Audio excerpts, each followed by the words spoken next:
Hello and welcome to another week of TV on TV. I'm State Representative Tommy Vitolo.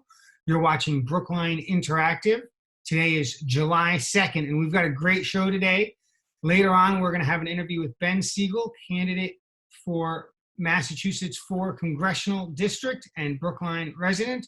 But before that, I'd like to run through the last week's changes in government, local and state, and occasionally federal.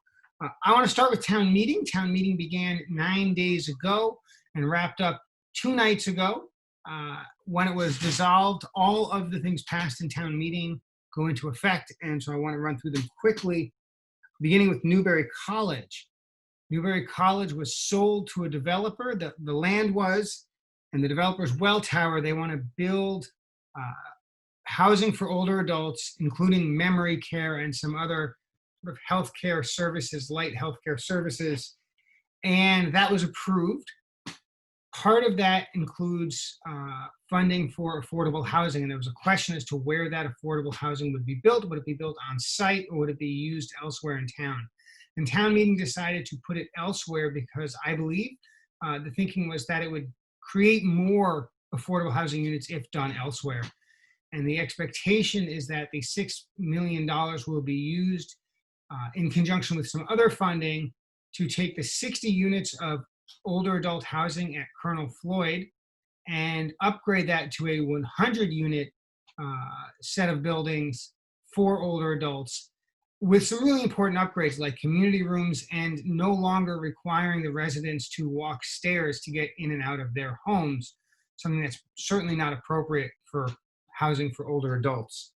Additionally, town meeting voted to acquire West Campus, more specifically voted to give the select board the authority to acquire West Campus, one of the parcels associated with this package. And if the select board proceeds with that, they would likely put it on the ballot in the form of a debt exclusion, but that's all TBD. The town meeting in a separate vote also voted to authorize the select board to sell the Oak Street properties. These are 3 townhouses that the town purchased about a year ago, maybe a little more, in order to expand the footprint of it allowable for a public school proposed in that part of town. That school was not ultimately approved, and I think town meeting felt that owning these 3 townhouses no longer made strategic sense, and selling them now gets the cost of the debt service off the books, allowing the town a little more flexibility in its budget. The other very important thing the town meeting did, of course, was approve the budget. It's a tough budget because revenue is down, more so than in many other towns. Parking meter revenue is down, parking ticket revenue is down, marijuana tax revenue is down, hotel tax is down, restaurant meals tax is down. And so even though property tax stays at about the same level, these other cuts in revenue are really sharp. There was an important and really heartfelt debate about whether or not we should fund the police department at the levels that were proposed, or whether or not we should reduce some of that funding and apply it to other areas that the town also values. So this wasn't, this was really, in my view, a case of, given that we don't have as much fund as we want, how do we best spend the money for short-term and long-term benefit of our residents? And there were 2 amendments, the Brown-Bastian Amendment and the Ananian Amendment. The Brown-Bastian Amendment proposed to cut the funding for the police department by about 17% and reallocate that money into schools, into public housing, into public health, social workers. That amendment failed about 25% to 75%. The Ananian motion proposed to cut the police funding by 10% and reallocate that money similar to, as I described before, obviously smaller dollar amounts. That failed 40% to 60%. And so ultimately there was a very small cut in the police budget, and that will be used to fund some work by committees to think about really what we expect from our police department and our police officers, and whether or not the services that they are being asked to provide would best be provided through some other form of government or non-government. And that's a discussion that the town, I expect, will have over the next year or more, and really benefits from input from the public, particularly the public that isn't always speaking up, but who has particular experience on this issue. And so if that's you, I really encourage you to chime in. If you're not sure how to do that, you're welcome to get in touch with me. As always, here's my information. 617-872-8921 is my telephone. Tommy.vitolo@mahouse.gov is my email. Please contact me anytime about COVID, about police reform, about anything that's on your mind. I may be able to help, and I will do my best if I can. So that's the town update. I also want to give you some update from the State House. This past Tuesday, the House passed 3 really important bills, very different from each other. The first was a conference bill, meaning that if and when the Senate passes it, the language would be exactly the same. It'll go directly to the governor for signature or veto, about the 2020 September 1st primary and November 3rd general election. Here's what the law says. Number 1, everybody can vote by mail in both elections. Number 2, everybody will be mailed an application for a ballot for both elections. Number 3, everybody can go online to request a ballot for either or both elections. Number 4, there will be early in-person voting for both the primary and the general. And number 5, there will certainly be in-person voting on election day in the primary and the general. This is a really important bill. We had early voting in the town of Brookline for the town election. It was imperfect because it was new and it was in the middle of COVID and staffing wasn't maybe where it needed to be. This bill provides plenty of time for town clerks and city clerks to ramp up, as well as for the Secretary of State to provide additional support. I have no doubt that will happen. I'm very excited about this. I think it's a really important step for democracy under COVID, and I'm hopeful that some of these reforms are then voted next session to become permanent. The state legislature, the House specifically, also voted a transportation bond bill, $200 million for roads and bridges.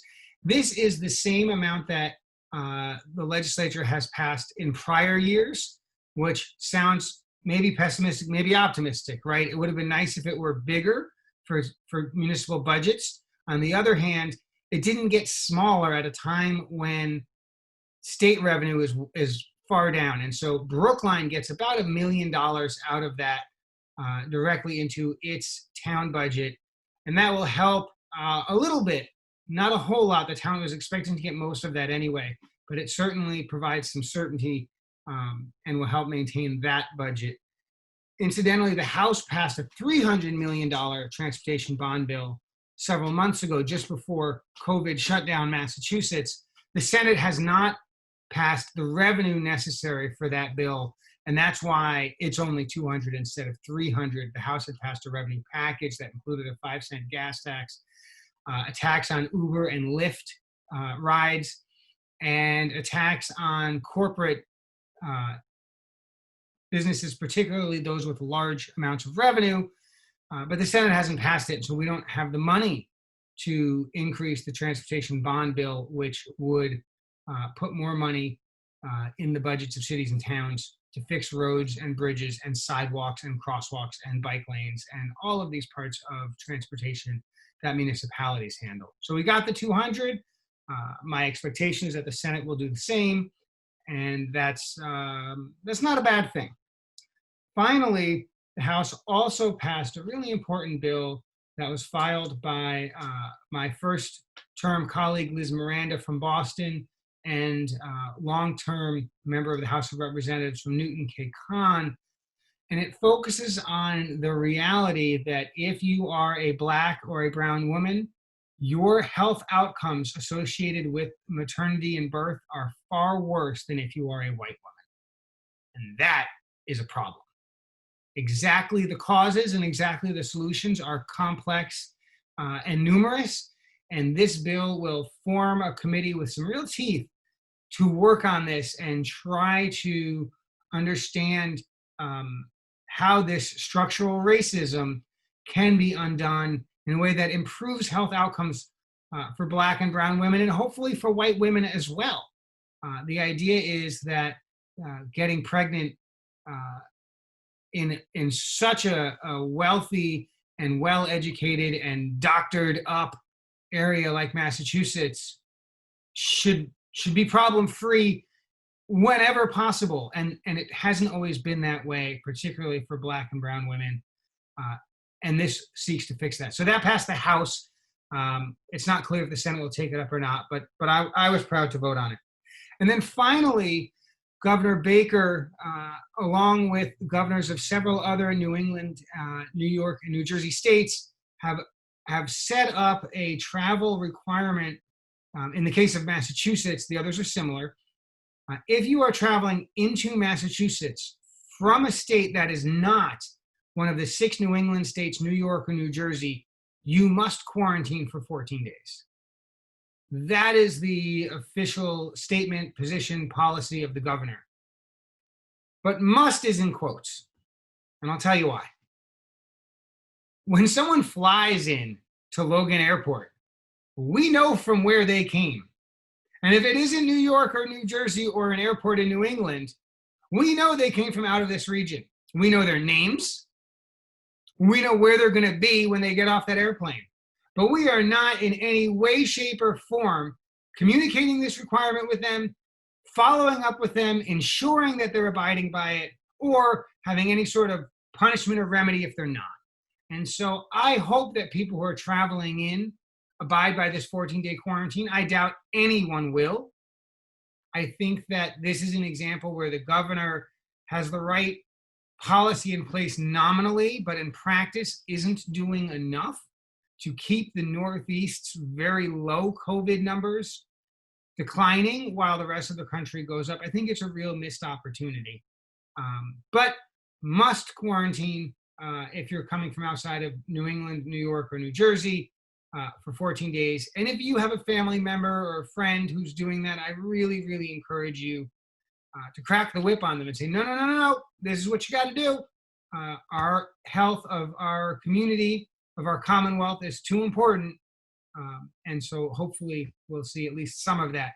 Without further ado, here on Brookline Interactive Group, we've got candidate for Congress in the Massachusetts 4th District, Ben Siegel, coming right up. Stay tuned.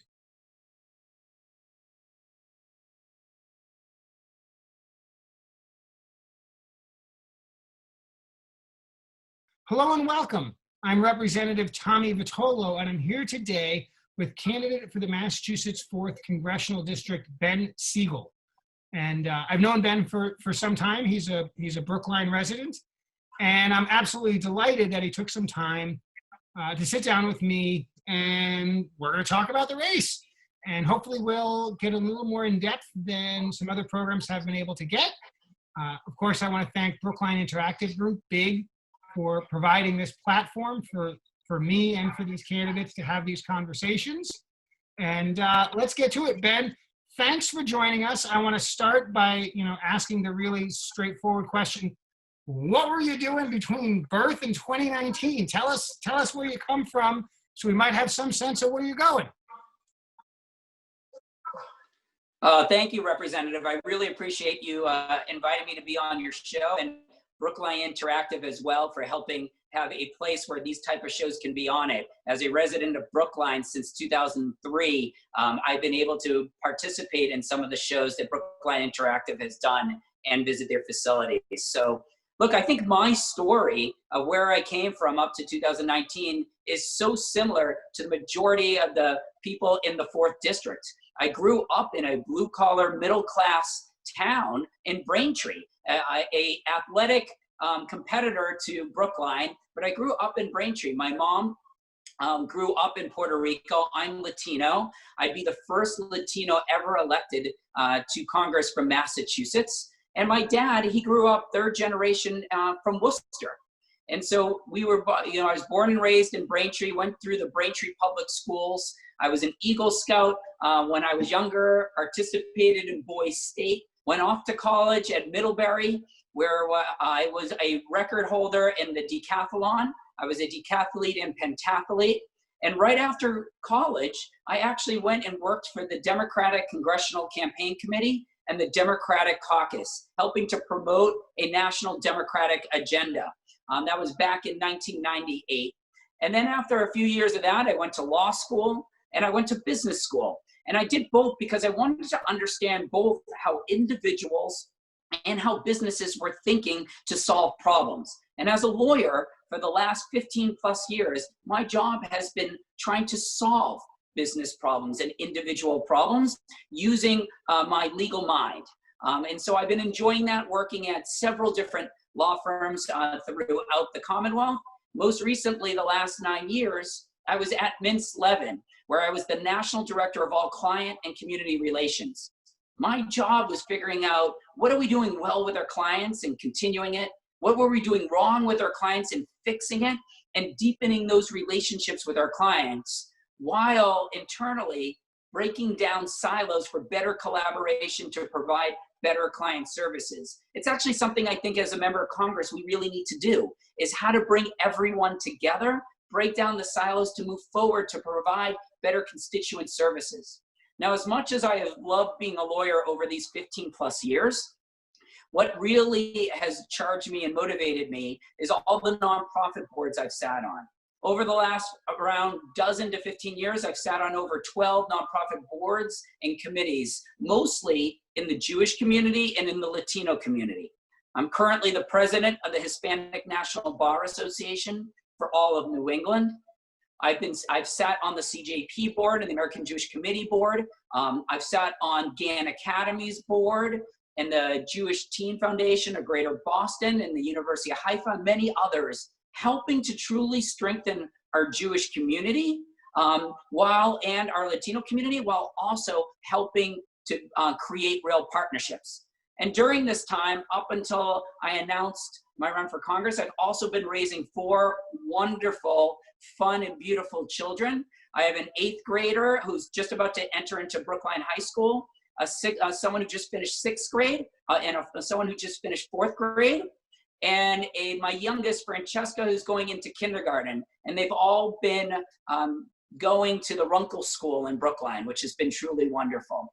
And so that takes us up in a really quick summary version up until the time that I announced my candidacy in January of this year. So that leads right to the next question, right? So you're living this great life, you're doing all these great things, you got 4 beautiful kiddos, and you said, I'm gonna bend my career path and I'm gonna run for Congress. And so that's that is not a small decision. I know you're a thoughtful and kind of guy who doesn't do things on a whim. So what brings you to the race? What were the issues that made you say in January, I'm going to change my career path, I'm going to take a risk, this is important to me? What brings you to the race? Well, look, I actually had made the decision a little earlier back in the fall, but sadly and unfortunately, my wife's mother died in a tragic car accident on the way to visit us. And so, when that happens, it was a shock and sad, and we're still sad in the morning. It really put the brakes on this campaign thinking about, because there were more important issues to deal with. So I only decided to finally move forward once we could get over some of our grieving period at that point in January. But look, I jumped into this race because, probably like so many viewers, I was sick and tired of the divisions we were seeing in this country. Tired of being divided by race and being divided by where we live and who we love and the abilities we have and the amount of money that we have. And I also was sick and tired of seeing the gap between those who have and those who have not continually to widen. And when I looked at the field, I was the 7th candidate in, I didn't see anyone talking about, how do we all come together? How do we act as one strong community? Now, the issues, as you all will know, is most of the candidates, we're all pretty similar on the issues, but the approach is where we're different. And my approach has been from the beginning that we are so much stronger as a community when we are united than when we are divided. It's the entire theme of our campaign. We, the 4th, we're all in this together. That was the theme of our campaign from day one, not after COVID-19 started, not after the murder of George Floyd, because I truly believe we're only going to solve the big issues of the day if we all work together. It's why I was the first candidate to visit all 34 cities and towns in this district, even though I got in over almost 4 months after many of the other candidates. It's why I've almost visited all of those cities and towns, all 34, a second time. It's why I've attended almost 20 different rallies, protests, and vigils in at least 11 of the different cities and towns in the district. Now, I believe the strong foundation to any strong community is access to opportunities. It's what binds us all. Whether you're the wealthiest person in the district or whether you're the poorest, it's access to opportunities. Universal access to high quality, affordable healthcare, access to high quality, affordable education, access to clean air and clean water, access to affordable housing and affordable, efficient, and effective transportation. But it's also about not living in fear and not living by yourself. So that's why I'm one of the only candidates talking about passing comprehensive and compassionate immigration reform. And it's why, quite frankly, Representative, from day one, I was the only candidate talking about combating hatred, bigotry, racism, and anti-Semitism in all forms against all people. That's from day one. Now look, if you're going to solve those issues and many others that we might discuss today, you need a leader who's a bridge builder, a unifier, a connector. You need a leader who's diverse, that understands the diverse perspectives of the community and doesn't just talk about advancing diversity, equity, inclusion, but actually has been doing it every single day. And finally, you need a leader who understands the majority perspective of the majority of the district. I believe I'm that leader and that person, partly because you heard of some of how I grew up, but also because I've worked in the nonprofit world and the for-profit world and the government. You need all three sectors in order to make real positive change. Growing up in a blue-collar middle-class family is so similar, like Braintree, so similar to most of the towns. My brother lives in Franklin. My cousins grew up in Sharon. My kids went to school in Newton for a while, have been in Brookline for several years. And my dad oversaw public housing authorities and auditing them in Taunton and Fall River. So I have deep connections throughout the entire district and a perspective of this middle class coming to it, and the perspective of, quite honestly, raising 4 young kids and the balance between work and home and the burdens of childcare costs. I know half of that burden having 2 kids, not 4. 4 is imaginable by me, but not by my wife. And therefore we have 2 and we love them dearly. So you got into the race and you're focused on these issues. And, you know, COVID didn't happen overnight, but it went from this interesting thing happening in Italy and in China to, wow, we're going to get whacked. And society changed dramatically in the month of March. No doubt, campaigning changed dramatically. And campaigning is about getting your message out there, talking to folks, listening to folks.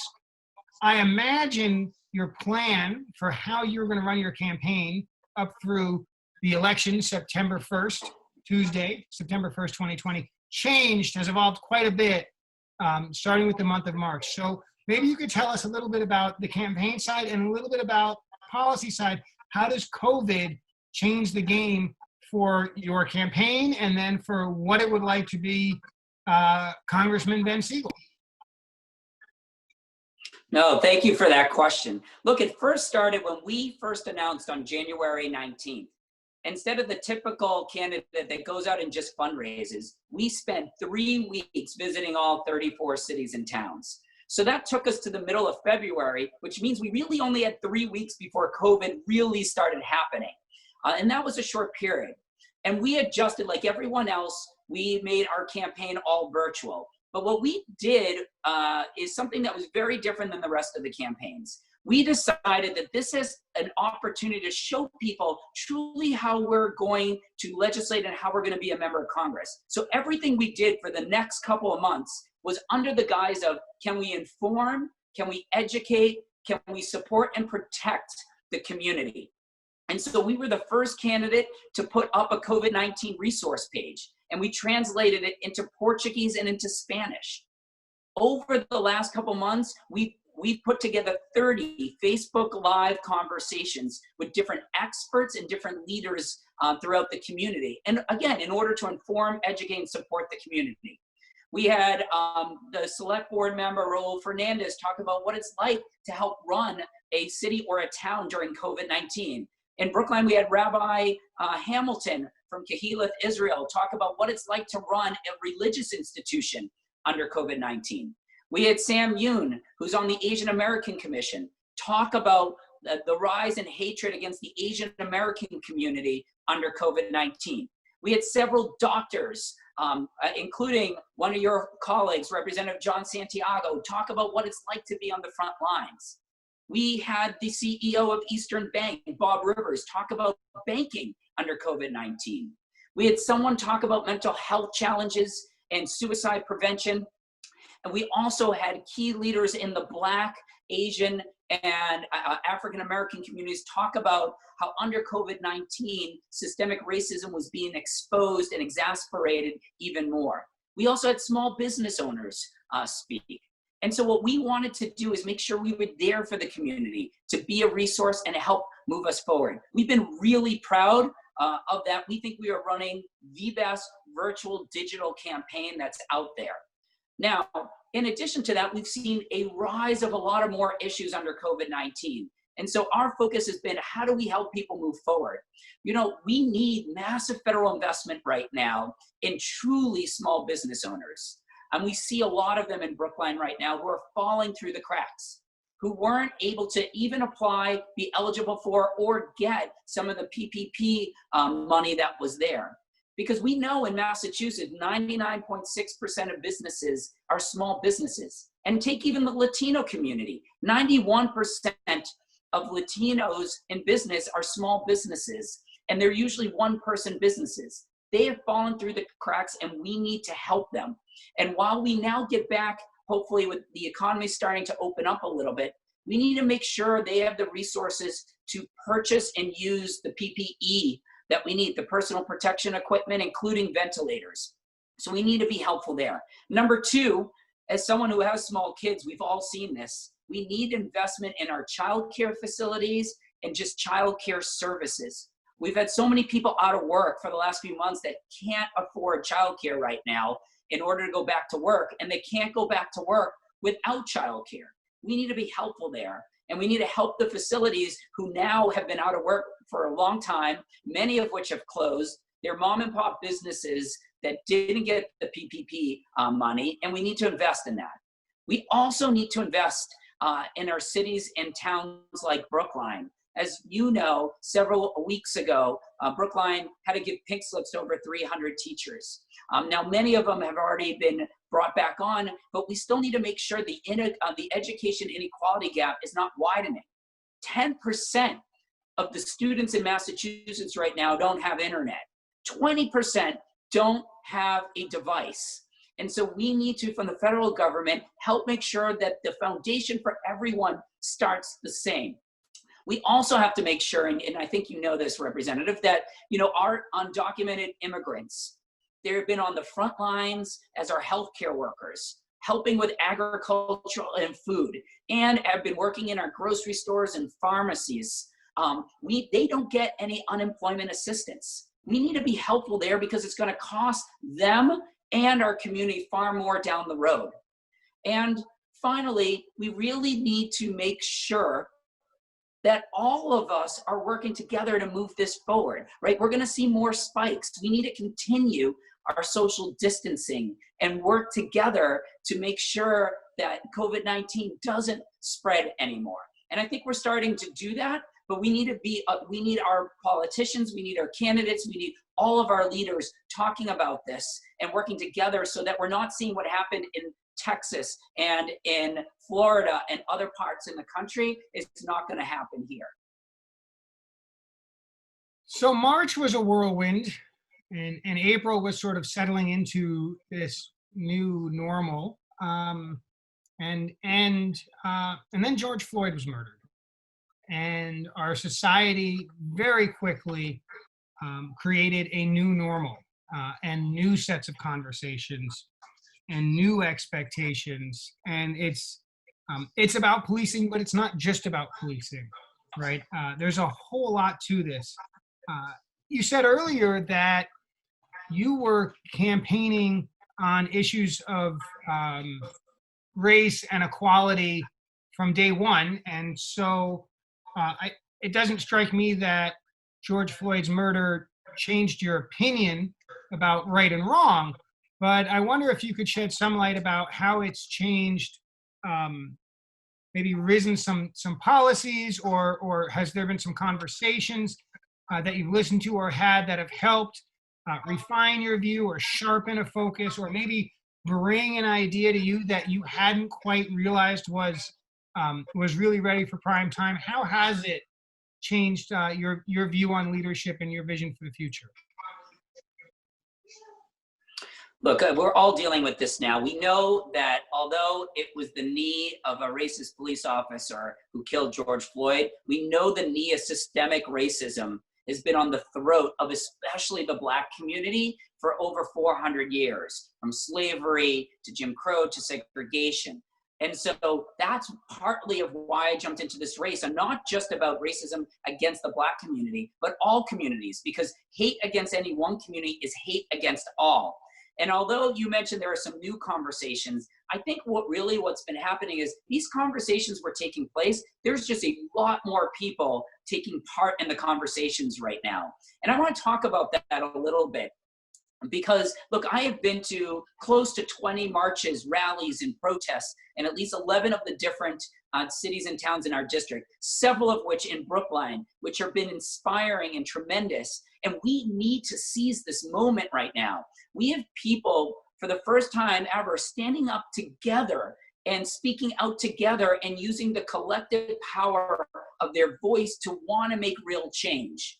I recently put out a full roadmap on how I think we need to eliminate racism. And I want to talk about that for a little bit.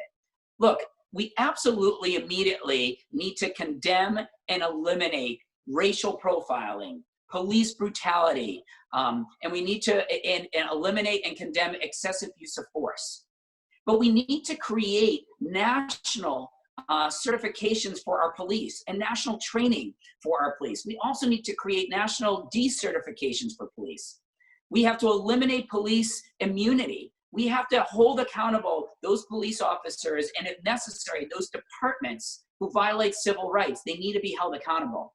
We need to make sure we eliminate facial recognition technology. We need to make sure that we're letting, that all police have body cams on them. These are all really important, including demilitarizing the police. And we also have to shift some of the resources and allocations that are going to police to other areas. So for instance, we don't need our police officers making overtime pay to be construction flaggers. We also know that education and engagement is the antidote to criminal justice reform, to poverty, to mental health, and to substance use disorder. So let's get the true experts who are working on those issues: social workers, community crisis teams, psychologists, educators, and let's put some of the resources that sometimes we have the police on the front line of that, where we could put some other workers. Now look, if we were to do all that, and I really hope we do, that would be wonderful, but that's still not getting to the systematic racism that we're seeing in our country. We need to eradicate it in all the different systems in our country, starting with healthcare. We know those in the Black and brown community are contracting COVID-19 at double and triple the rates of their population. Some of that as a result of the environmental injustice and racism that we're seeing. We know that the Black and brown communities are getting tested less and are getting treated less. We know that they have less personal protection equipment. We need to eradicate it. We need to pass paid family and medical leave and not be the only industrialized country in the world that doesn't have that. Because we know when one person doesn't have healthcare coverage, they put themselves and their family in danger and everyone else. We need to eradicate the racism that's in our education system. I talked about a little bit before that 10% don't have internet, 20% don't have devices. We need to make sure that we need funding in our schools, and we need to diversify our teachers as well as part of that. In Massachusetts, 20% of our students are Latino. Only 3% of our teachers are. Look, we need to eradicate racism in our housing system. We know that public housing helped with segregating our communities. We need transit-oriented communities that are mixed, have affordable and market rate and subsidized housing altogether. We need to eradicate racism in our transportation system. Look, we know that it is hard in our communities of color and low-income communities to find reliant, efficient, and affordable transportation. I'll give one example, Fall River. Fall River, 20% of the residents in Fall River don't have a car. They need public transportation, yet we don't have direct high-speed rail or great busing system to get them into the hub of employment in Boston. We need to work on that. Now listen, even there, if we do all of that, and we need to, we're still not getting to the 3 truly underlying causes of racism, I believe, in this country. And I want to mention them real quickly. Number 1 is I believe no one is born a racist, no one is born a bigot, no one is born an anti-Semite. We teach that in our society. And so we need to both unteach it and teach our youth at the earliest ages, kindergarten, first grade, second grade, that lies, stereotype, and prejudice turn into hate and far worse, death. We need to teach cultural competency, implicit, explicit bias training, not just to our teachers, but our political leaders and business leaders. So that's number 1. Number 2, and this is partly why I got into the race, we need diverse leaders who understand the diverse perspectives of our community and who are going to advance diversity, equity, and inclusion. Now, that's not just political leaders, right? We know we need that, but that's our teachers as the example I just gave you. But it's also making sure that our boardrooms and our executive suites of our Fortune 500 companies, our nonprofits, and the private sector are diverse with diverse leaders understanding the diverse perspectives. Number 3 is we need the power of the vote. We need to support and protect all Americans in voting, especially those who've been historically disenfranchised, like in the Black and brown communities. We need to eliminate partisan gerrymandering. We need to eliminate all barriers to early voting. We need to eliminate any barriers to voting. We need automatic voter registration. We need to eliminate voting purging rolls. These are just a few of the things we need to really focus on. And 3 plus 1 to add in, because we're right in this time right now, is the census. The biggest, most inclusive civil activity in this country, which we're all in the middle of now. And the last figures I saw was only around 65% of Massachusetts had filled out their census forms. We need to make sure that all communities are being counted and not undercounted, because we know that equates to equal representation and equal access to both government and private funds. So if you haven't filled out your census questionnaire, please do that online, because it really is going to help Brookline. It's going to help your smaller communities. It's going to help Massachusetts decide where schools go, where roads go, where hospitals go, how much resources we get from the federal government in response to natural disasters. These are all really important to us. So I think those are the 3 plus reasons that we really need to get underneath if we're going to eliminate racism in this country. Thank you. Thank you for that. And I know you have, as both a Latino man and a Jewish man, you have some perspectives that you're bringing to this conversation that really are important. And I'm glad you mentioned elections. For folks who don't know, the House and Senate did come to a bill to revise the September and November election policies. And just very quickly, you absolutely can vote by mail for the September 1st primary and for the November 3rd general. And you absolutely can vote in person for the September 1st primary and the November 3rd general. I encourage you to vote by mail if you can. I think that it's a little bit safer and a little bit easier. But most important, get out there and vote. Vote in the primary, vote in the general. Without participation from everyone, we're not going to get the best outcomes from our elected leaders. Ben, we've only got a minute left, so I want you to, if you could, talk for a little bit, just a minute, about what it means to be an ally in all of this and how viewers wherever they are on the political spectrum, wherever they are in their life's path, how folks can be better allies on issues that are meaningful to our communities. Thank you. I think that's such a wonderful question and very timely, Representative Vitolo, because just yesterday I sat on a panel with the Boston Bar Association on how to be an effective ally. Look, we hear the terms mentor and sponsor and ally. Let's just separate that out. You know, a mentor is someone who gives you advice that helps you in a specific field or your organization or place of business. It's very particular. A sponsor is someone who's going to advocate on your behalf within that industry or that organization or place of employment. But an ally is someone who's going to be around you both as a sponsor, as a mentor, but around you always on who you are as your whole person, not just who you are working as an employee.